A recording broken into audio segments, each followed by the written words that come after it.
자, 본문에 다시 우리 로마서 4장 25절 말씀 한번 보면서 먼저 제목을 한번 다시 좀 띄워주세요. 이 제목이 로마서 4장 25절에 그대로 있는데 여러분 한번 이 제목을 보고 예수님은 어떤 분이세요? 예수님이 누군가라고 물으신다면 뭐라고 얘기하시겠습니까? 예수님은 읽기만 하면 되잖아요. 예수님은 우리 범죄함 때문에 내어준 십자가에 못 박혀 죽으셨다라고 하는 말씀입니다. 이것을 다시 얘기하면 예수님은 어떤 분입니까? 예수님의 죽으심은 내 죄를 위한 대속의 죽음이었다라고 하는 거. 이것이 오늘 본문에 있는 말씀의 내용이에요. 그러니까 내가 믿는 예수님은 2000년 전에 십자가에 못 박혀 죽으셨는데 그 죽으신 이유가 뭐냐면 다른 게 아니라 내 죄를 위한 대속의 죽음이었다라고 하는 것. 이것을 믿는 것이 믿음입니다. 제가 이 로마서 강해 설교를 좀 하면서 이 5월 달이 가정의 달이기 때문에 한 달 정도 말씀을 좀 뛰어넘고요.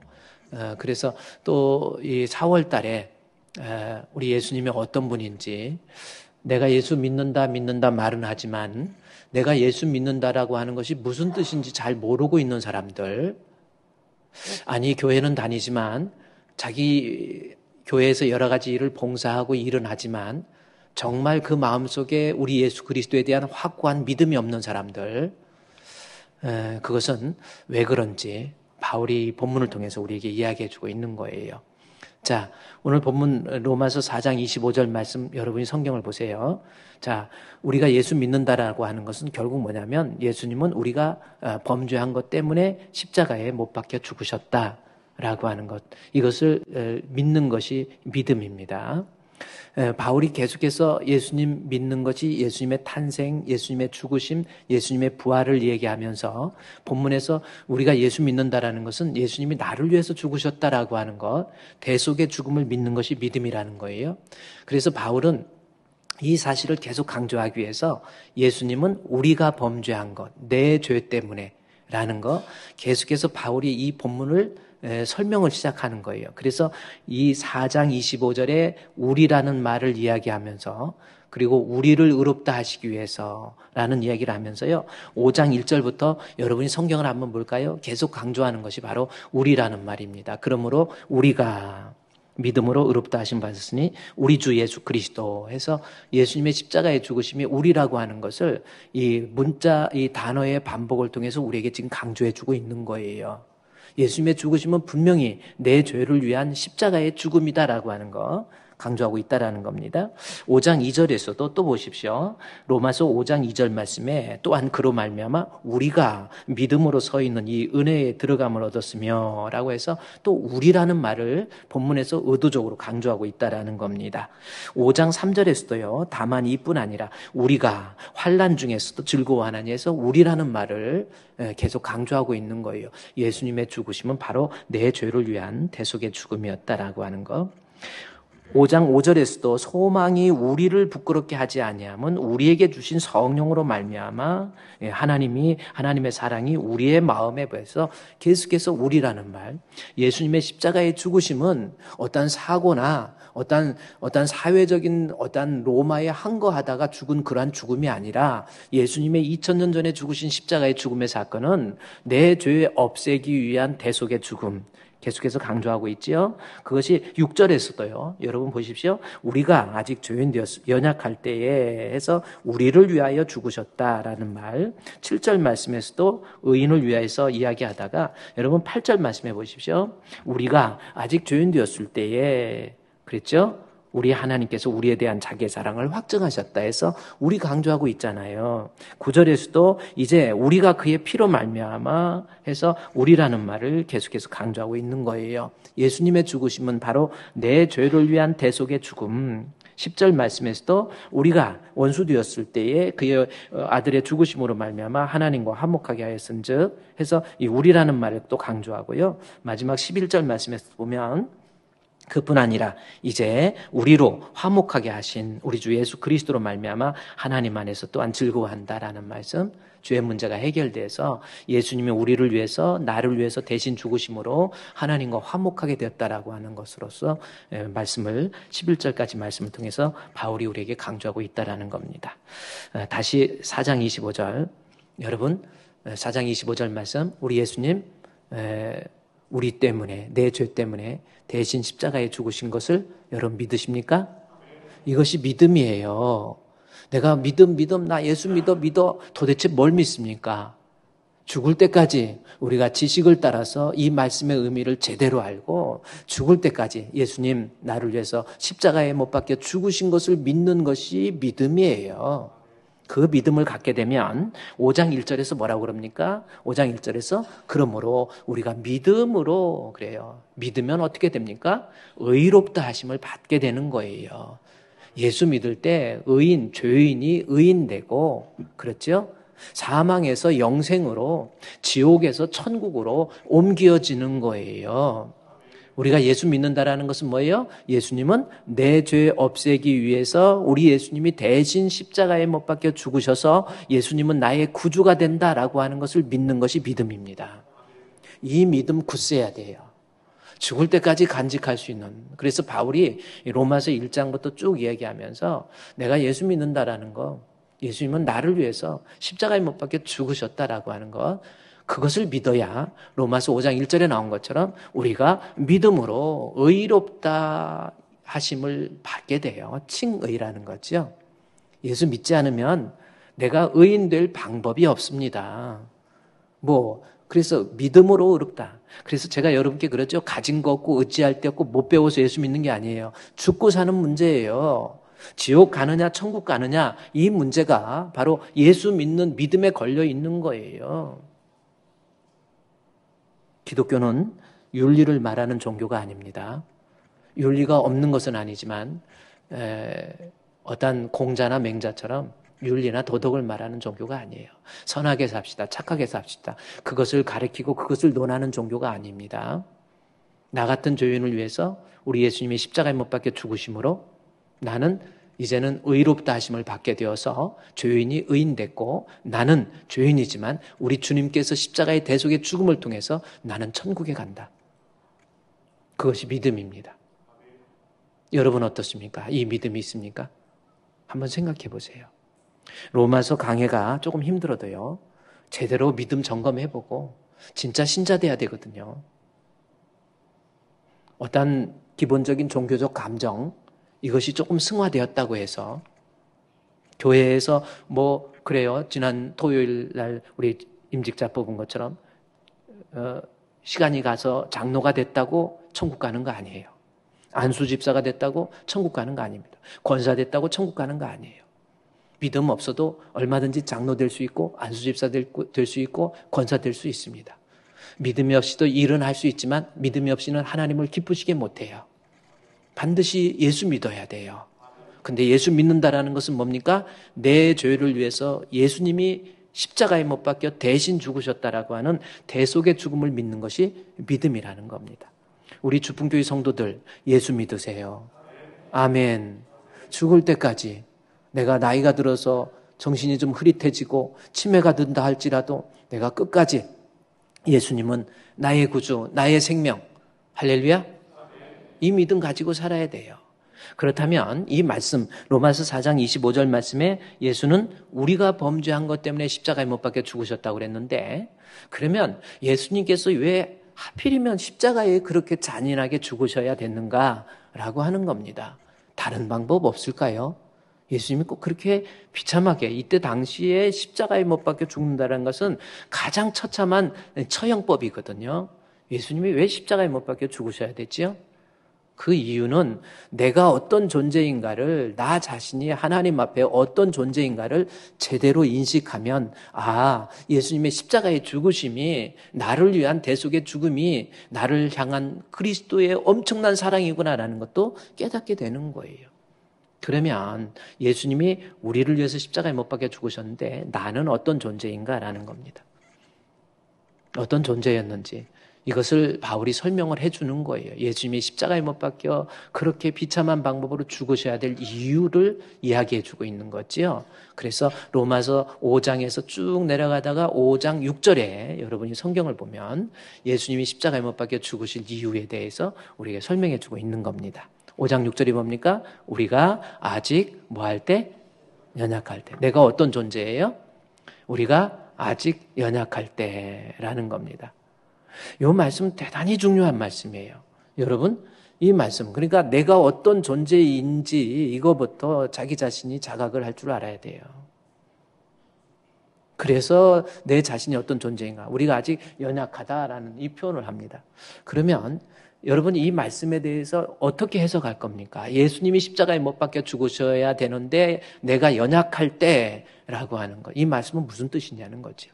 이 말씀을요, 우리는 우리 말이 연약하다 그러면 힘이 없는 건 아니고 있긴 있는데 좀 약하다 이런 느낌으로 받아들이잖아요. 그런데 저 연약이라는 단어는 그 뜻이 절대 아닙니다. 우리말로 막상 번역하기에 그 맞는 말이 없었던 거예요. 이 연약이라는 것은 헬라어로 보면 아스테논이라는 단어를 썼거든요. 이 아스테논이라고 하는 것을 우리말로 연약으로 번역을 했습니다. 그런데 이 아스테논이라는 것은 연약, 힘이 없는 정도가 아니라 전혀 힘이 없는 그 뜻입니다. 전혀 가능성이 없는. 그래서 이 칼빈, 종교개혁자 칼빈은 이 본문에 대해서 뭐라고 해석하냐면 total inability라고 하는 단어를 썼지요. total inability라는 건 무슨 뜻이냐면, 여러분, ability라고 하는 거, 이것은 무슨 뜻이냐면 가능성입니다. 할 수 있다. I can, 할 수 있다. 이 ability, 가능성이에요. 근데 in을 집어넣으면 할 수 없다라는 거예요. 나는 할 수 없어. 그런데도 조금 할 수 있는 것 같은 느낌이 드니까 total이라고 하는, total inability라고 하는, 이것은 어떤 것으로 내가 어떤 방법으로 해도 나는 할 수 있는 방법이 없는 거예요. 그러면 다시 로마서 5장 6절 말씀에 우리가 아직 연약은 무슨 뜻이에요? 연약하다라는 게 무슨 뜻이에요? 내가 내 힘으로는, 이렇게 정리하면 됩니다.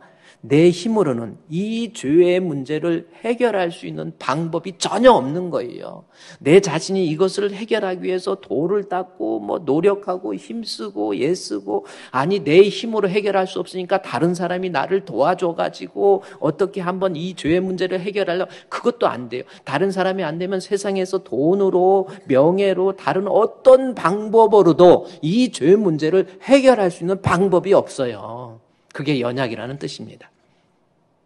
그러니까 우리는 어떤 상태였냐면요, 우리 예수님 십자가에 못 박혀 죽으시기 전에 우리는 뭐냐면 아담의 원죄의 유전적 괴뢰를 벗어날 수 없죠. 그래서 죄인입니다. 그런데 이 죄를 가지고 있으면 우리는 하나님 앞에 죄인이 되고 결국은 천국 갈 수 없는, 구원받을 수 없는 그러한 존재.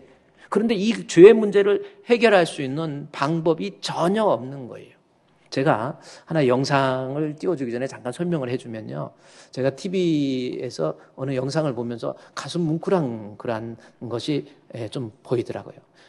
여러분, 개 좋아합니까? 집에서 키우는 개. 좋아하는데 개가 들어가면 영 안 좋은 느낌으로 들어요. 이렇게 개가 들어가면 그래요. 그래서 개 아들은 사실은 개 자식이잖아요. 근데 이제 너무 느낌이 안 좋으니까 강아지로 부르고. 근데 이 개가 있었는데, 이 개가 집에, 동네에서 이렇게 왔다 갔다 하다가 이 플라스틱 통 속에 먹이가 있으니까 그걸 먹으려고 했다가 머리통에 들어가 버린 거예요. 근데 입구가 약간 이렇게 돼가지고 한번 들어간 것이 빠지질 않습니다. 이 개가 한번 생각해 보세요. 얼마나 답답하겠습니까? 그런데 뭐 답답해서 어느 정도는 견딜 수 있는데, 시간이 가면서 서서히 음식을 못 먹으니까, 먹고 싶어도 먹을 방법이 없어. 하루 이틀 이거 씌워가지고 방법이 없어요. 먹고 싶어도 먹을 방법도 없고. 그러니까 빼빼 마르면서 갈비뼈가 막 이제 들어요. 빼빼 열흘 넘고 11일 넘고 막. 그러니까 이 강아지 거의 빼빼 말라버린 거예요. 물은 마셔야 되는데 물은 어떻게 마십니까? 이렇게 되니까 물 못 마시는 거예요. 빼려고 노력을 막 아무리 지가 해도 지 스스로는 이걸 뺄 수가 없었던 거예요. 물 마시고 싶으니까 얘가 어떻게 하는가 했더니, 얘가 숨을 쉬니까 그 플라스틱 안에 이슬이 맺히니까요, 그 이슬을 침으로 빨아먹은 거예요. 너무 불쌍하더라고요. 그래가지고 이렇게 도저히 이것 때문에 얘가 살 수 없이 이러고 막 다니는 거예요. 다니는데 배가 고프니까 친구한테, 걔도 지도 친구 있잖아. 동네에 사니까. 걔 친구한테 가갖고, 가니까 친구가 얘를 딱 보더니 얼마나 불쌍해요, 이 개가. 그래가지고 너무 불쌍하니까 어떡하냐 해가지고 어떻게 해서 빼주려고 해도 얘가 지 방법으로는 없어. 얘가 도와준다고 이게 빠지는 게 아니에요. 그래갖고 그러니까 음식을 먹고 싶어서 얘가 막 이러니까 갔다가 먹어 말로만 하지 얘를 빼줄 수가 없어. 빨리 어떻게 할 수? 그러니까 미안하니까 얘도 뭐 어떻게 혓바닥으로 핥아주기도 하고 뭐 근데도 얘는 방법이 없어요. 음식을 먹지도 못하고 그냥 그 자리에서 쓰러지고 있다. 사람이 오면 도망가고. 우리 인생의 모습이 그거예요. 내가 하나님 앞에 이 죄의 문제 내가 해결해 보려고 내 힘으로는 어떤 방법을 다 해도 아니 내가 안 되니까 네가 좀 도와줘. 다른 사람이 도와줘. 석가모니 좀 도와주세요. 아무리 해도 이 통의 문제 내가 내 스스로나 다른 사람의 도움이나 다른 어떤 방법으로도 해결할 방법이 없어요. 근데 동물구조연대에서 나타나가지고 그 개를 잡아서 이거 벗기고 또 주사 주고 해가지고 살리더라고요. 개가 죽을 위기에 있는데 개가 죽어가는데 개가 아무리 방법을 써도 방법이 없어요. 개가 아닌 사람이 나타나니까 결국 그 개가 살게 되더라고요. 저는 그 모습을 보면서 우리의 모습이에요. 인간의 힘으로 이 죄의 문제를 해결할 방법이 없어요. 하늘에서 내려온 자, 인자 이외에는 나를 구원할 자가 없어요.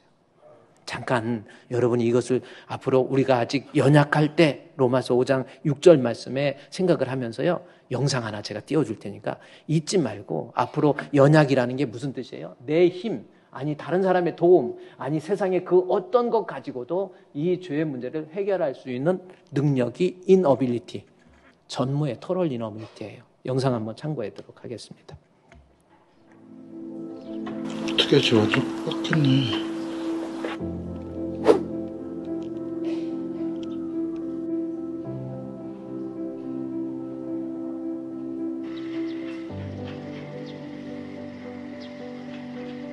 저게 우리 모습이에요. 지금 거의 한 3주 돼간다고 그래요. 물도 못 먹고 아무것도 못 먹어요. 오늘날 죽을 것 같거든요. 우리의 모습 아닙니까? 그래도 살아야지. 근데 지금 살아서 이렇게 왔다 갔다 해요. 이거 벌써 종균통 같다. 사람들이 이제 쓰레기 봉지가 내놨을 거 아니에요. 근데 그 쓰레기에 먹을 것이 들었으니까 거기 먹으려고 달라들어서 하다 그렇게 될 것 같네.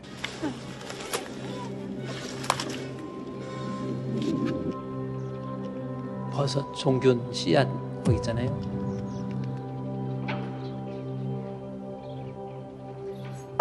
붙들라고 만져보려고 안 붙어요. 좀 어떻게 빼주려고 그러는데 붙잡히지가 않아서. 근데 친구한테 괜찮아. 어떻게 합니까? 괜찮아.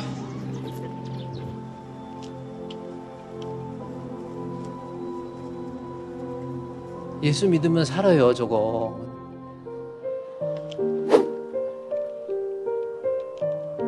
지금 며칠 돼서 얼마나 못 먹어서 얼마나 배고 저게 죽어가는 거예요, 서서히.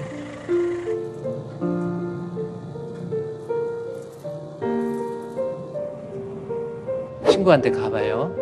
친구도 마음이 안타깝죠. 너 잘 왔다. 내가 도와줄게. 마음은 원이래대. 저게 도와줄 수 있습니까? 그걸 뭐 핥든 뭐든 어떡하냐. 해결할 수 없네. 이거 어떡하지? 안 됐다. 방법 없어요. 우리 죄 문제 다른 사람이 도와줘서 될 문제가 아니라니까요. 석가모니 아무리 도와줘도 안 돼요. 뭐 그 다음에 이제 시간도 그렇게 껐는데 어떻게 됐을까 궁금하죠.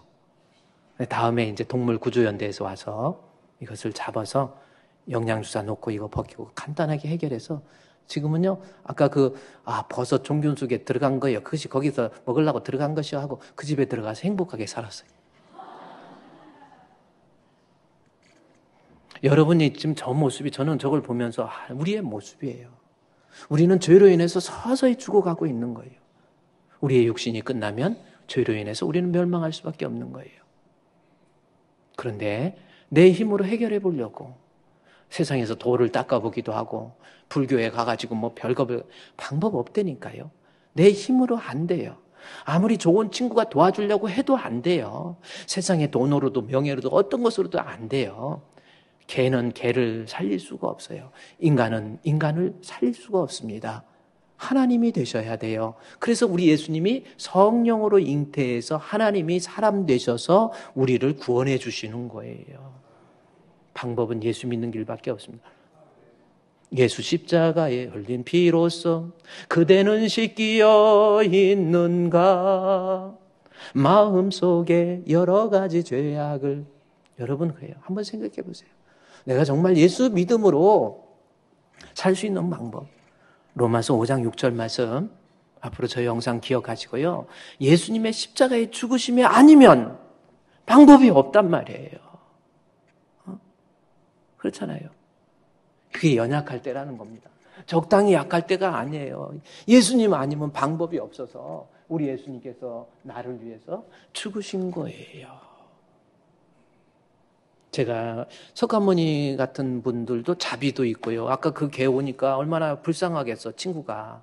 원래는 그랬는데 이러고 있으니까 어떻게 혓바닥으로 빨아주기도 하고 뭐 어떻게 석가모니도 자비가 많으시고 궁율도 많으셔. 근데 석가모니 그분은 우리의 죄 문제를 해결할 수 없어요. 왜 그렇습니까? 사람이기 때문에 그래요. 석가모니 어머니 있고 아버지 있잖아요. 부정모열에 의해서 태어난 이 세상에 그 어떤 종교도 하늘에서 내려온 자, 인자 위에는, 예수님 위에는 나를 구원할 수 있는 방법이 없는 거예요. 나의 죄를 씻기는 예수의 피밖에 없네. 다시 성쾌하기도 예수의 피밖에 없네. 예수의 흘린 피 날 희게 하오니 귀하고 귀하다 예수의 피밖에 없네. 할렐루야!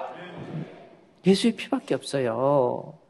이게 기독교의 독선이 아니라 그래요. 우리 석가모니도 이제 왔다가 이제 가셨으니까 저거 연등 좀 내렸으면 좋겠어. 아직도 밤에 지금까지 켜놨어. 그래 빨리 찍어서 민원도 좀 넣고 좀 이게 좀 지호씨가 조용히 했으면 그거 좀 어때? 아 징그러워 죽겠어. 이게 뭡니까? 우리의 구조 아니에요. 예수 안 믿으면 여러분 방법 없습니다. 우리 성도들 예수 믿으세요. 또 하나 로마서 5장 6절에서 우리가 아직 연약할 때 예수님이 십자가에 못 박혀 나는 아무런 죄의 문제 해결할 방법이 없을 때 우리 예수님이 십자가에 못 박혀 죽으셨다 그랬는데 또 하나 로마서 5장 8절 말씀해 보면 우리의 상태가 어떤 상태였는지 볼까요? 우리가 아직 죄인 되었을 때에 우리를 위해서 그리스도께서 우리를 위해서 죽으셨다 그랬죠. 아까는 연약할 때, 우리가 아직 뭐 했을 때? 죄인 되었을 때.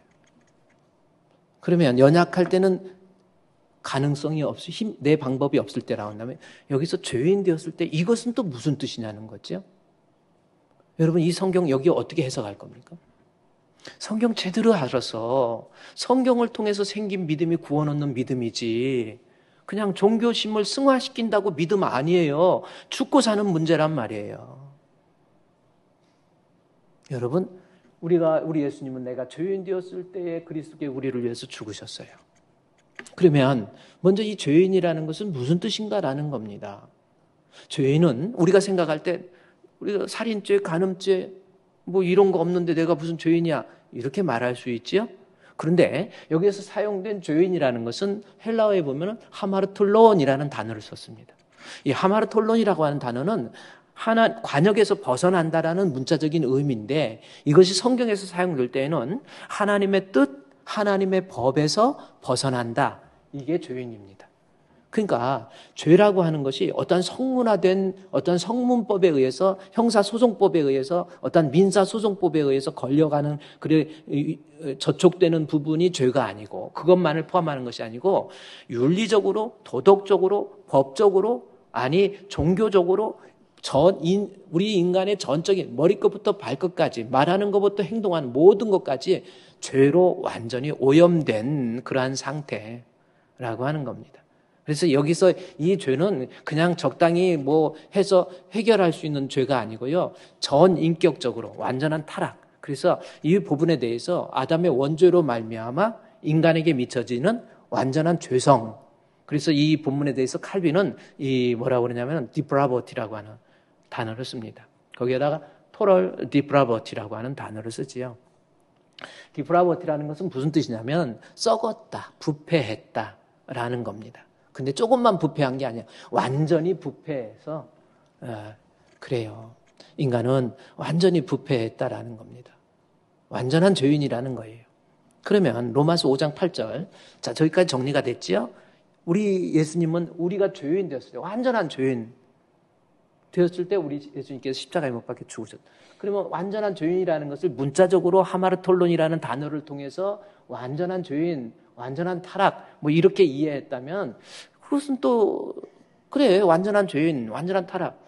근데 이 본문에서 우리의 정체성을 이야기하면서 지금 이 본문을 기록한 이 바울이 말하고 싶었던 핵심적인 내용은 뭐냐는 거예요. 내용이 뭡니까? 여기서 죄인 되었을 때라고 하는 것에서 지금 바울이 말하고 싶은 것은 이 아직이라는 말입니다. 아직이라는 그 내용이 해석이 되어야 죄인이라는 말이 이 바울이 가지고 있었던 죄인의 개념을 잘 전달할 수 있는 거예요. 자, 아직이라는 거 어떤 우리가 아직 죄인. 자, 이제 죄인이 우리는 어떤 상태예요? 아직 죄인입니다. 그럼 아직 죄인은 무엇을 의미하는 건지? 그럼 우리 말로 보면 여전히 죄의 상태에 머물러 있음. 이렇게. 그리고 또 다른 더 어려운 모습으로 여전히 죄의 상태에 머물러 있대요. 근데 이게 무슨 뜻인지 우리가 죄인이라는 것, 지금 본인이 죄인이라는 것을 의식하지 못하고 있어요. 우리 성도들이. 나는 근데 여전히 죄인이라는 말로써, 아직 죄인이라는 말로써 우리에게 죄가 뭔가를, 죄인이 어떤 의미인가를 설명해 주기 위해서 아직이라는 말을 집어넣는데, 요 아직 죄인은 어떻게 해석할 수 있냐면 이 말씀을 바울이 에베소서 2장 1절에서 받아서 설명을 해주고 있어요. 자, 허물과 죄, 이 죄 나오죠? 아직 죄의 의미는 허물과 죄로 죽었다라고 하는 거. 그러니까 우리가 죄인 되었다, 아직 죄인이라는 것은 내가 죽었다라는 거예요. 우리는 죽은 사람이라는 겁니다. 그러니까 우리가 아직 죄인 되었을 때 그리스도께서 우리를 위해서 대신 죽으셨다라는 그 말씀은 내가 아직 죄인이었다라고 하는 것이 내가 죽었다라는 거예요. 자, 그러면 여기서 죽었다라는 것을 생각해 보세요. 여러분 지금 죽었어요, 살았어요? 헷갈려. 죽은지 살았는지 모르죠? 살았지 뭘 죽어요. 지금 살아서 나 움직이는데 다니고 싶으면 다니고 말하고 싶으면 말하고 살아있잖아요. 여기서 허물과 죄로 죽었다고 할 때 이 죽음은 하나님과의 단절을 얘기하는 거예요. 이 말씀을 에베소 2장에서 이제 4장 18절에 가서 이 본문을 설명을 하고 있다는 거죠. 하나님의 생명에서 떠나 있는 거, 요겁니다. 하나님에게서 단절되어 있는, 죽었다라는 것은 육신적인 죽음을 말하는 것이 아니라 하나님과의 단절, 하나님과의 생명에서 떠나 있는 상태예요. 그러니까 우리가 아직 죄인이라는 것은 결국 뭐예요? 나는 하나님과의 관계에 있어서 하나님의 생명에서 떠나버린 거예요. 떠나 있는 상태가 아직 죽었다라고 하는 겁니다. 그러면 하나님과 떠나 있는 상태의 인간은 어떤 모습으로 나타나게 되는지 보세요. 하나님의 생명에서 떠나니까 그 다음에 19절 말씀해 보니까 어떤 모습으로 나타납니까? 사람이 감각을 잃어버립니다. 어떤 감각? 죄에 대한 감각을 잃어버려요. 그래서 죄인은 결국 뭐냐면요. 영적으로 죽어버리니까, 하나님의 생명에서 떠나버리니까 이 사람의 죄의 모습이 뭘로 나타납니까? 감각이 없어져서 웬만큼 죄 짓고 끄떡 안 해요. 별거, 교회 한번 빠지면 어때? 예배 한번 빠지면 어때? 예배, 내일 하루가 샌드위치 데이고, 화요일 날 쉬니까, 금요일부터 딱 제끼는 거야. 주일 한번 빠지면 그까짓 거 어때? 감각을 잃어버린 거예요, 여러분. 아무것도 아닌 게 아닙니다. 그게 왜냐하면 인간의 죄성으로 인한 감각이 무감각화된 거예요. 감각이 없는 자가 되니까 어떻게 나타나니까?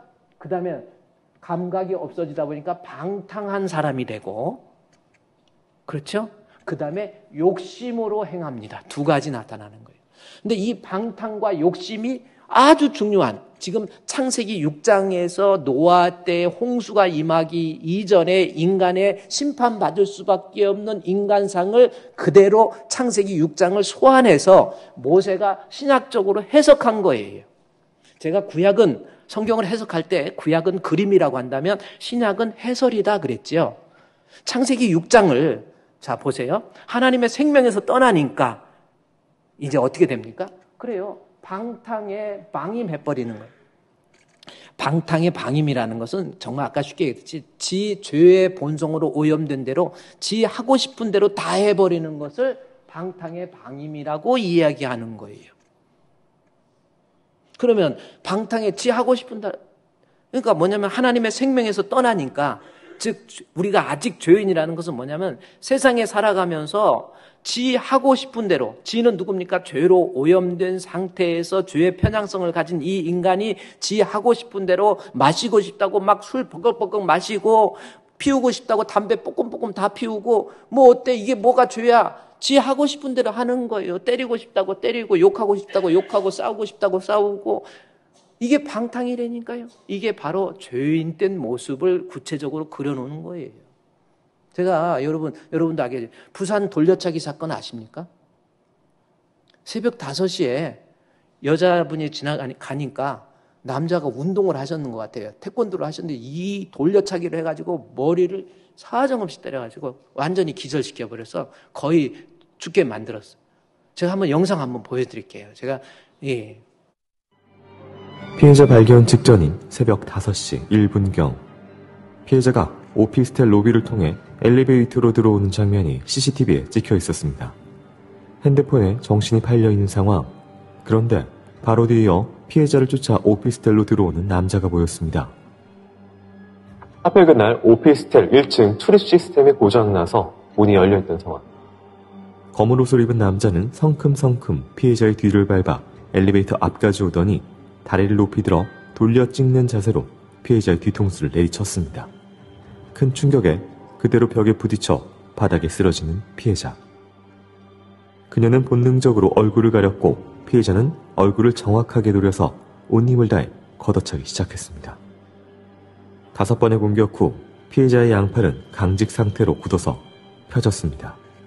이미 의식을 잃은 상황. 하지만 범인은 한 번 더 힘을 다해 머리를 발로 내리찍었습니다. 판결문 내용입니다. 위 시점에서 완전히 의식을 상실했던 것으로 보인다. 그럼에도 피고인은 자신의 발로 마치 확인 사살하듯이 피해자의 머리 부위를 한 차례 더 밟았다. 여러분 어떻게 뭡니까? 더 이상 보면요, 이 사람이 왜 저러죠? 우리의 모습이 저거라는 거예요. 지 때리고 싶다고 때리고 화난다고 막 욕하고 싶다고 욕하고 이단 돌려치기를 어떻게 저렇게 합니까? 위로 떠가지고 머리를 가격하고 그것도 사정없이 이게 뭐예요? 죽이겠다는 거잖아요. 근데 여러분 저 모습이 우리의 모습이라니까요. 아직 죄인이라는 뜻이 저 방탕이에요. 방탕의 방임. 자기 싸우고 싶다고 싸우고 범죄하고 싶다고 범죄하고 뭐 여러분 저게 어떻게 저렇게 되지? 여러분요. 예를 들어서 씨앗에 온도와 수분이 물기만 맞으면 발아해요. 여러분은 저렇게 왜 저 사람 저러지? 이럴 수 있지만 여러분도 이단협 발차기 저 정도 칠만한 실력이 태권도 실력이 갖추어지고 또 여러분도 저런 환경이 갖춰지면 여러분도 언제든지 발화해서 발화할 수 있는 그러한 존재가 나예요. 하고 싶다면 다 하고 교회 다니면서도 막 동네에서 싸우는 것도 보면 막 싸우고 욕도 막 어디서 막 욕도 하고 막 집에서 부부가 살면서도요 교회에서 신앙생활 잘하는 것 같은데 집에 가서 아내 구박하고 때리고 제가 참 어느 한 청년이 저하고 면담하기 위해서 다른 교회 다니는 청년이 우리 교회 한번 왔어요. 왜 왔냐 그랬더니 아버지가 장로님이세요.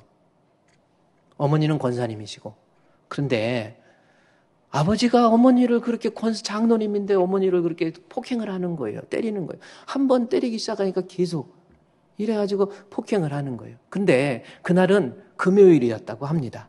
금요일 날은 교회마다 구역예배 드려요. 구역예배 안 드리는 우리 구역 식구들 회개하시기 바랍니다. 구역예배 드리려고 하는데 아버지 장로님이 아내 권사님을 막 때리고 있는데 그것을 딸이 지켜보는 거예요. 그런데 밖에서 구역예배 드리겠다고 띵똥띵똥 장로님 계세요? 권사님 계세요? 이게 울린 거예요. 소리가 울리니까 장로님 인상이 싹 바뀌면서 아내한테 걸레 갖다 얼굴 닦으면서 눈물 닦고 빨리 웃어. 안 행복하면 죽여? 이거 아닙니까? 빨리 웃어!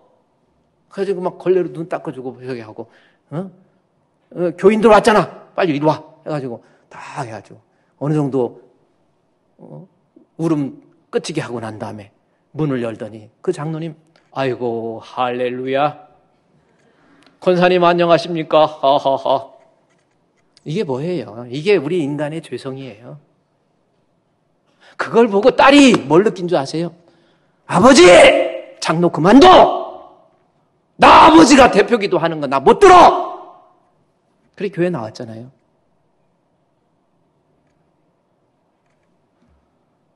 밖에서는 막 교회에서는 막 잘해. 근데 집에 가서는 또 엉망으로 하면서 제가 우리 심야기도 때 얘기했지만 베드로 전서 후서는 그 역사적인 배경이 AD 64년 네로 황제의 박해가 있기 전에 여러 가지 성도들에게 임하게 될 환란을 이야기하는 거예요. 그 환란에서 이겨내면서 끝까지 신앙 지키라 그러면서 여러 가지 환란을 얘기하다가 느닷없이 베드로전서 3장에 가보니까 남편들아 아내를 사랑하고 아내들아 남편에게 순종하라. 갑자기 베드로전서 3장 1절부터 8절까지 가정에 대한 이야기가 나와요. 이게 왜 여기 여러 가지 환란을 얘기하면서 핍박을 얘기하면서 이런 시험을 얘기하면서 왜 가정이 나오지? 무슨 뜻입니까? 베드로가 역설적으로 하고 싶은 게 뭐예요? 여러 가지 시험 중에서 정말 중요한 것이 내가 가정을 구성하면서 부부간에 문제가 생기고 갈등이 생기고 싸움이 생기잖아요. 이거는 그 가정 무너지는데 내가 시험 드는데 그 어떤 것보다도 더 무서운 시험거리가 된다. 이 뜻 아닙니까? 방탕에 방임하는 거 우리 인간의 본성이었단 말이에요. 우리가 아직 죄인 되었다는 거예요. 죄의 상태에 머물러 있다. 이게 하나님의 생명에서 떨어지니까 죄에 대해서 감각이 무뎌진 거예요. 에베소 4장 8절에서는요. 하나님에 대한 지식 없어져 버려요. 무시해버려요. 하나님. 4장 8절 보세요. 에베소 4장 18절 말씀에서는 하나님에 대해서 그 가운데 하나님에 대한 무지 그랬죠? 하나님 이제 몰라요. 하나님이 어떤 하나님인지 천국이 어떤 것이고 지옥이 무엇인지 본인 모른다니까요. 하나님의 생명에서 떠나버리니까. 그러니까 무지해지죠. 마음이 강팍해져요. 웬만큼 죄짓고 어때? 그래서 방탕하고 여러분 그런 모습이 돼버리는 거예요. 이게 인간의 그래서 4장 19절 말씀에 결국 뭡니까? 방탕의 모습이 나오게 되어 있다라고 하는 겁니다. 여러분이 에베소서에 한번 가볼까요? 우리 에베소서 사도행전 로마서 다음에 고린도전서 고린도서 에빌골대입니다. 에베소서에 가보세요. 에베소서 4장에 보면 여러분 이제 보세요. 하나님의 생명에서 떠나니까 이게 죄의 상태입니다. 4장 18절 말씀에 하나님의 생명에서 떠나니까 무지하지요 사람이. 하나님에 대해서 우습게 합니다. 하나님 무시해버려요. 하나님 그냥 믿어도 그만. 아니라니까요. 무지해지죠. 그 다음에 마음이 강팍해지죠. 그 다음에 19절에 죄에 대해서 감각이 없어요. 웬만큼 죄 짓고 끄떡 안 합니다. 하나님 앞에 별로 양심의 가책도 못 느껴요. 그러다 보니까 방탕에 방임하지요. 지 마음대로 지 하고 싶은 대로.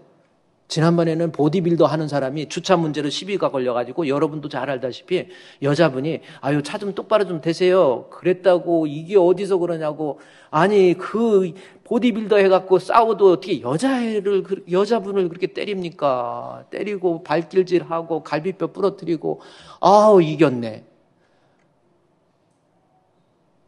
그게 우리라는 거예요. 방탕에 방임하죠. 또 하나는 22절 말씀에 가볼까요? 22절 하나님의 죄의 상태가 뭡니까? 유혹의 욕심을 따라서 썩어져가는 구습을 따르는 옛사람이라고 하는 모습으로 죄인의 모습을 표현한 거예요. 유혹의 욕심, 그러면 뭐 욕심 부리고 탐심 부리고 이 뜻으로 해석하죠? 그 뜻이 아닙니다. 본문에서는요, 썩어져 가는 구습이라는 거예요. 썩어져 간다라는 이 단어에 방점을 찍어야 이 성경이 제대로 해석이 되는 부분이에요. 그러니까 뭐냐면 유혹의 욕심을 따라서 썩어져라고 하는 것. 이 썩어져라는 것이 너무나도 중요한 거예요. 아까 방탕의 방임은 포악이라는 단어로서 모아놓을 수 있다고 한다면 썩어져라고 하는 것은 육신화된다라는 뜻입니다. 그래서 지금 하나님과 단절이 되니까 죄로 인해서 죄인의 상태가 뭐예요? 마치 창세기 6장에 있는 내용을 지금 에베소서 4장에서 바울이 소환한 거예요. 하나님의 심판받을 수밖에 없는 노아의 홍수가 임하기 이전에 직전에 하나님에게서 떨어져 있는 죄인의 모습. 창세기 6장 11절 아닙니까? 6장 11절 뭐예요? 그때 온 땅이 하나님 앞에 부패, 아까 썩어진다는 말 있죠? 지금 바울이 이 부패라는 단어를 에베소서 4장에서 소환한 거라니까요. 결국 하나님의 심판을 피할 수 없는 부패. 그럼 부패가 무슨 뜻입니까? 사도행전 6장 3절 말씀해 보니까 부패는요, 육신화되는 모습을 썩어져가는, 육신이 썩잖아요. 그래서 온 땅에 하나님 앞에 부패해서 6장 3절 말씀해 보면 창세기 6장 3절에 사람이 육신화되는 것을 부패라고 표현하는 거예요. 창세기 6장 3절에 여기 영이 하나님과 사람과 함께하지 않는 그들이 육신이 됨이니라. 그러나 그들의 날은 120년. 육신화되는 이 육신이 사람의 육신이 썩잖아요. 그 영과 육신을 비교하면서 이 육신이라는 단어는 부패라는 거, 썩어져가는 모습이라는 거예요. 그러면 결국은 창세기 6장 11절 말씀에 부패, 또 죄로 인한 부패는 뭡니까? 점점 6장 11절에 하나님 앞에 육신화되는 거예요. 그리고 방탕에 방임한 것처럼 사람이 포악해져요. 육신화된다는 건 뭐예요? 살아가면서 사람이 영적인 거에 대한 관심이 점점 없어져요. 그리고 육신적인 것만, 내가 어떻게 하면 돈을 벌 수 있지? 내가 어떻게 하면 성공할 수 있지? 내가 어떻게 하면 출세할 수 있지? 내가 어떻게 하면 우리 자식들 잘 키울 수 있지? 내가 어떻게 하면 행복하게 살 수 있지? 육신적인 것만 잔뜩 생각하는 거예요. 그게 부패한 사람의 모습입니다. 그리고 방탕에 방임해서 포악해져 버리는 거예요. 그러니까 하나님께서 6장 12절 뭐라고 그럽니까? 결국은 부패와 포악으로 인해서 창세기 6장 12절에서는 뭐라고 그래요? 하나님의, 보세요, 땅이 부패하였으니 땅에서 혈육 자의 행위가 부패.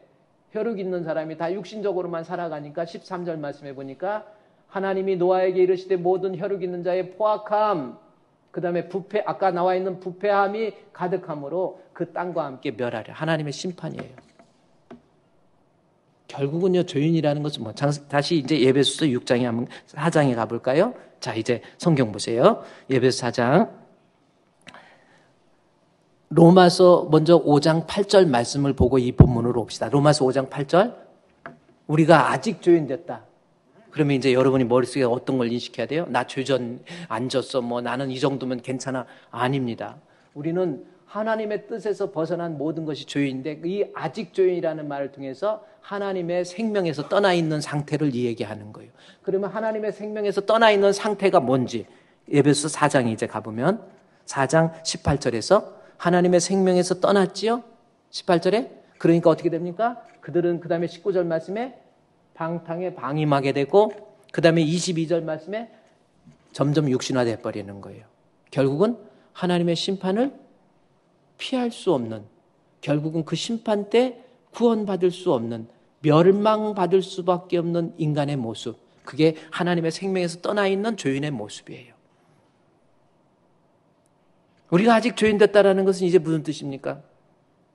우리는요, 결국은 죄로 인해서 방탕과 방탕에 방임하지요. 육신화돼 버려서 영적인 거에 대한 별로 관심도 없이 뭐 건강검진하면서 어디 아프다고 그러면은 막 그것 때문에 막 고민하는데 영적으로 병든 거에 대해서는 별 관심도 없어요. 여러분 그런 거 아닙니까? 육신적인 것 때문에 영적인 포기한 버리는 사람이 얼마나 많습니까? 이게 우리 죄인의 모습이에요. 그런데 그 죄인을 위해서 로마서 5장 8절 말씀에 그 죄인을 위해서 어떻게 했어요? 우리 예수님께서 로마서 5장 8절에 그러한 죄인이었을 때 그리스도께서 우리를 위해서 죽으심으로 하나님께서 우리에 대한 자기의 사랑을 확증이라는 게 영어로 보면 demonstration. 하나님의 사랑을 보여준 거예요. 방탕하고 방임하고 부패해서 하나님의 심판에서 멸망받을 수밖에 없는 나를 위해서 우리 예수님 십자가에 못 박혀 죽으심으로 나로 하여금 구원의 길을 열어놓으신 하나님. 그래서 우리가 아직 죄인 되었을 때 이것을 생각할 때마다 정말 하나님께서 나를 얼마나 사랑하시는지, 나 살리기 위해서 하나님께서 노아의 홍수 때 노아의 가족을 살리기 위해서 방주를 짓지요. 그 방주가 히브리어로 테베라는 단어입니다. 근데 이 테베라고 하는 단어가 성경에 딱 두 곳에서 사용돼요. 하나는 뭐냐면 모세를 바로왕의 그런 어떤 위협으로부터 살리기 위해서 모세를 광주리에다 집어넣고 나일강에 집어던지죠. 그 광주리가 히브리어로 테베라는 단어입니다. 그 방주는 결국 모세를 구원해 주는 거예요. 그래서 이 모세를 구원받았던 이 모세가 나중에 무슨 말 하냐면 나와 같은 선지자를 너희 가운데 하나 일으키리니 너희는 그의 말씀을 들을지어다 라는 말씀을 합니다. 그래서 방주의 테베는 결국 예수 그리스도, 우리의 구원자 되신 예수 그리스도를 상징하는 말씀이란 말이에요. 여러분, 결국은 우리 방탕에서 죄로 인해서 죽을 수밖에 없는 나예요. 방법도 없었는데 우리 주님께서 연약할 때 우리 예수님의 길을 우리에게 주시고 우리가 방탕과 방임과 그 다음에 우리 유혹의 욕심을 따라서 내가 부패해지고 썩어져가는 육신화되는 나를 위해서 우리 예수님 십자가에 못 박혀 죽으신 거예요. 그것을 생각할 때마다 저는 로마서 5장 8절을 생각할 때마다 하나님, 나 살리기 위해서 우리 예수님이 친히 십자가에 못 박혀 죽으시다니 하나님 크신 사랑은 측량다 못하며 영원히 변치 않는 사랑 성도여 찬양하세. 여러분, 신앙이라는 거 뭡니까? 오늘 배운 게요, 예수 믿는다라는 게 뭐예요? 오늘 두 가지 배운 거예요. 예수님, 우리 죄 위해서 죽으셨는데 나는 어떤 존재? 예수님 아니면 방법 없습니다. 연약할 때. 뭐 돈으로 뭘로 되는 게 예수님 아니면 방법 없어요. 그래서 예수님이 십자가에 못 박혀 죽으신 거예요. 나는 어떤 상태입니까? 하나님의 생명에서 떠나서 방탕한 사람, 포악한 사람, 패역한 사람, 심판으로 인해서 멸망받을 수밖에 없는 나를 위해서 우리 예수님이 십자가에 못 박혀 죽으신 거예요. 그것을 믿는 것이 믿음입니다. 그러면 그것을 믿는 믿음의 성도라고 한다면 그런즉 여기 이제 보세요. 이제 에베소 4장 22절에서 유혹의 욕심을 따라가는 구습을 따르는 옛사람 벗어버리고 23절에 심령이 새롭게 된, 이제 예수님 나를 위해서 십자가에 못 박혀 죽으신 것을 믿는다면 우리 새롭게 되어서 파괴된 하나님의 형상을, 그 다음 절 말씀에 파괴된 하나님의 형상을 회복해 가야 돼요. 그렇죠? 그 다음 절 25절 말씀에 그런즉 거짓을 버리고 그 이유가 24절 말씀에 하나님 앞에 하나님의 형상, 참된 지식과 의와 하나님의 의와 진리의 거룩함, 참된 지식, 하나님의 의, 거룩, 이것이 뭐냐면 하나님의 형상입니다. 죄로 인해서 파괴된 하나님의 형상, 나의 죄를 위해서 십자가에 못 박혀 죽으심으로 하나님의 큰 사랑을 우리에게 보여주셨는데 그 그리스도의 사랑을 내가 깨닫고 있다고 한다면 잃어버렸던 하나님의 형상을 회복할 줄 알아야 된다라는 겁니다. 그렇다면 하나님의 형상, 잃어버린 하나님의 형상, 죄인으로서 이제부터는 살아가는 모습이 나 잃어버렸던, 그래서 하나님의 형상을 이제는 새 사람 입은 사람답게 하나님의 형상을 회복해야 돼요. 우리 찬송, 예수 믿는다고 그러면서도 잃어버린 하나님의 형상에 대한, 나를 위해서 십자가에 못 박혀 죽으셨다라는 예수님을 믿는다고 그러면서 뭘 회복하고 있습니까? 아무런 변화가 안 일어나요. 예수 믿어도 아무런 변화가 안 일어나요. 말하는 거, 행동하는 거, 교회에서 신앙생활하는 거 아무런 변화가 안 일어나요. 아직 예수 안 믿는 거예요. 새 사람 돼야지요.